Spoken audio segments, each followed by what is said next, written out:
Salut les devins, c'est Seiki, on se retrouve aujourd'hui car il y a quelque chose de relativement historique qui se produit par rapport à Dragon Ball Super et sa version manga qui va entrer en pause. J'ai alors pris le temps d'analyser la situation et ensuite je me suis empressé de saisir mon micro et de vous partager tout cela pour apporter un maximum de clarification et de nuances également au sujet. Je vous fais un point global sur les 3 versions de Dragon Ball Super que l'on connaît, là où l'on en est très clairement. Premièrement, les films.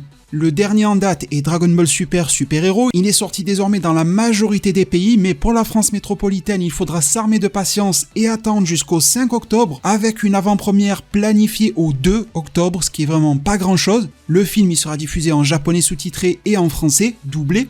Concernant l'anime, officiellement il n'y a aucune information pour le moment. Il est vrai que les producteurs de Dragon Ball etc. nous teasent le fait que quelque chose d'autre que le film Dragon Ball Super Super Hero devrait être annoncé prochainement ou autre, mais pour le moment ils n'ont pas plus détaillé cela. Du côté de l'anime, il y a uniquement alors quelques leakers qui se permettent d'affirmer 2-3 choses et de teaser des choses de manière assez floue sur internet. Je vous avais proposé une vidéo de clarification également à ce sujet, vous la voyez apparaître à l'écran. Pour ne pas me répéter ici, je vous mets un lien en description car à ce jour ma position n'a pas beaucoup changé, même si j'ai pu rassembler quelques nouvelles informations, mais ça ne vient pas réellement bousculer ce qui a pu être dit dans cette vidéo là. Pour le moment, j'en ai pas réellement de pierre à rajouter à cet édifice là. Côté manga, le tout dernier chapitre, le 87, vient de sortir. Je vous mets en description un lien pour aller le lire gratuitement en anglais et en espagnol. Ce sont les traductions et les versions officielles. Malheureusement, il n'existe pas de version légale officielle en français. Je vous mets donc également un lien pour obtenir son résumé complet et vous verrez que c'est pas mal étant donné que je vous y ai inséré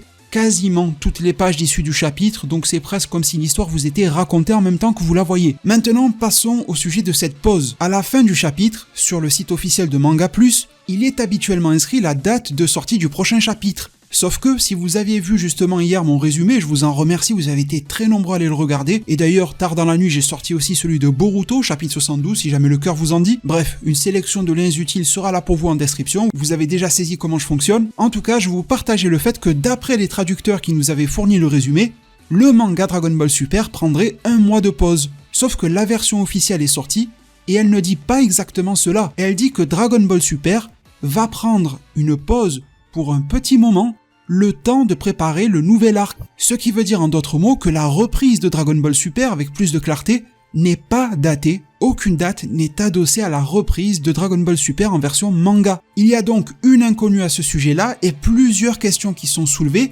une masse de flou qui arrive également et je vais tenter de clarifier un maximum, même si bien sûr toutes les réponses à toutes les questions ne seront pas apportées ici, mais j'espère sincèrement qu'à terme on y verra tous plus clair. Premièrement, pourquoi est-ce que c'est en pause ? Eh bien, officiellement pour préparer le nouvel arc. C'est compréhensible, des pauses arrivent dans énormément de mangas.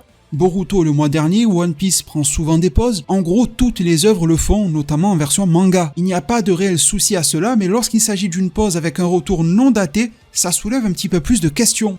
Alors une fois que l'on entre dans l'analyse, on peut tenter d'y voir au travers de cette préparation du nouvel arc. Bien sûr, j'y crois. Je ne pense pas que Toyotarou soit en train de se tourner les pouces. Mais je pense que 2 autres raisons pourraient venir motiver cela. C'est le fait que le film Dragon Ball Super Super Hero ait été repoussé. Il a été repoussé de quelques mois car la société Toei Animation avait été hackée. Et vous savez que dans ce type d'industrie, il y a toujours des calendriers finement pensés et qu'il faut respecter avec un souci du détail pour que les jeux vidéo, les divers goodies, l'œuvre principale, ces divers formats d'adaptation soient tous en cohérence. Sauf que là, vous l'avez vu, il a suffi que le domino Dragon Ball Super Super Hero tombe un petit peu plus tard que les autres pour que tout soit décalé. Les romans qui accompagnaient le film ont dû être décalés, les sorties internationales du film sont inégales, l'illustration de la part de Toyotarou pour le film Dragon Ball Super Super Hero était très classe visuellement, mais il y avait un petit côté malaise avec ce report du film, Toyotarou qui demandait aux gens d'aller quand même le voir. Les jeux vidéo qui ont commencé à insérer par exemple les Gamma 1 et 2, les jeux mobiles, vous le savez tous, avant même que le film ne soit sorti. Il y a donc comme des soucis de raccord à cause de cela,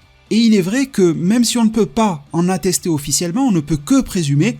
On a tous remarqué que la fin de l'arc Granola s'est tirée sur pas mal de longueurs, non pas sur des maladresses scénaristiques ou sur un scénario bancal, mais en fait sur une quasi-absence de scénario, quelques petites bribes et touches par-ci par-là, beaucoup de combats, et parfois du combat à outrance, du vu déjà vu et plus que revu. Forcément, même si ce n'était que du combat, ces pages, ces chapitres de dernière minute, à condition que ça se soit passé comme ça, il a fallu les faire, ça demande malgré tout un certain travail. Ce temps alors passé à créer ces chapitres, il n'a pas pu l'accorder par définition au nouvel arc. Ceci n'est pas confirmé officiellement, mais je pense que ça part d'un ressenti que l'on partage tous, vous et moi. Un autre motif à cela pourrait être le retour de l'anime. Je préfère rappeler que, même si actuellement le manga Dragon Ball Super s'émancipe beaucoup, il propose ses propres histoires qui pour le moment sont inédites et exclusives au manga, et bien de base, c'est un manga promotionnel. Il est vrai que l'on se plaint beaucoup de la qualité du manga Dragon Ball Super, parfois à juste titre, parfois de manière erronée à mon sens, mais ce n'est pas le sujet. En tout cas, force est de constater que pour un manga promotionnel, on peut dire qu'il en fait beaucoup, et même plus que ce que l'on lui demande. Est-ce que ce manga promotionnel ne reprendrait pas son rôle prochainement pour faire justement la promotion de l'anime Dragon Ball Super tel qu'à l'origine? Et donc, il prendrait quelques temps de pause pour pouvoir préparer son nouvel arc, se coordonner avec le futur animé, et lorsque le nouvel arc sera annoncé, pourquoi pas le manga se mettra à le dépeindre en prenant un petit peu d'avance, mais sera rapidement rattrapé par l'animé, qui aura un rythme assez dévorant comme ça l'était à l'époque, entre 2015 et 2018 pour les 131 épisodes que l'on connaît tous.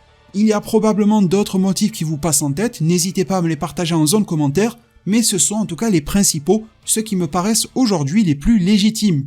En termes de date de retour, il y a ce côté indéterminé qui fait peur. Eh bien je pense que l'on peut apporter un petit peu de contour à cela et sans vouloir être optimiste, se rassurer un tout petit peu. Se rassurer tout en gardant le niveau de nuance nécessaire. Je vous explique pourquoi selon moi. Il faut alors remonter le temps jusqu'au 18 décembre 2021, époque à laquelle, lors de la Jump Festa 2022, l'éditeur du manga Dragon Ball Super, monsieur Victory Uchida, vous le connaissez tous bien désormais, s'est permis de dire que l'arc Granola devait toucher à sa fin et qu'un nouvel arc était déjà prévu pour 2022. Alors si ce monsieur sait de quoi il parle, et j'espère que oui en tant qu'éditeur, étant donné que nous sommes en août 2022, que l'on ne s'attendait déjà plus à avoir un chapitre pour septembre, il ne reste alors que octobre, novembre, décembre pour que la version manga de Dragon Ball Super et son nouvel arc fassent son retour. C'est vrai que là en plein été avec ces chaleurs en plus, on a l'impression que c'est très loin, mais en réalité ça arrive plus vite qu'on ne le pense. Par contre, pourquoi est-ce que je dis qu'il faut nuancer le tout? Vous m'avez entendu le dire, c'était une annonce du 18 décembre 2021.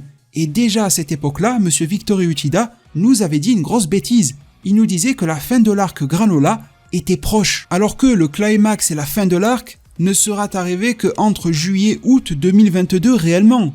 Alors je sais que pour certains mangas, My Hero Academia, One Piece pour ne citer que, on a l'habitude à ce que l'éditeur prenne beaucoup d'avance, parfois même One Piece on entend parler de fin sur 3 ans, My Hero Academia, je ne sais plus si c'était 1 an ou quelque chose de la sorte, mais pour Dragon Ball Super, ça a toujours été différent historiquement, en tout cas pour cette version manga de Dragon Ball Super plus précisément.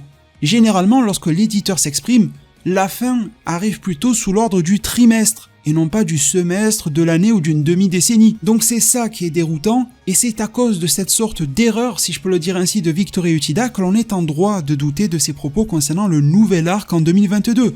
Surtout que, il faudrait mettre en corrélation cela avec les propos de monsieur Akio Iyoku, producteur exécutif du film Dragon Ball Super Super Hero, chef de la Dragon Ball Room. Et bien comme je l'ai mentionné en début de cette vidéo, ce monsieur s'était exprimé en disant que, en 2022, quelque chose d'autre que le film Dragon Ball Super Super Hero pourrait arriver. Cette chose, pour 2022, ne semble pas montrer le bout de son nez. Certains leakers prétendent que l'anime Dragon Ball Super reviendrait en 2023, ce n'est donc pas du 2022.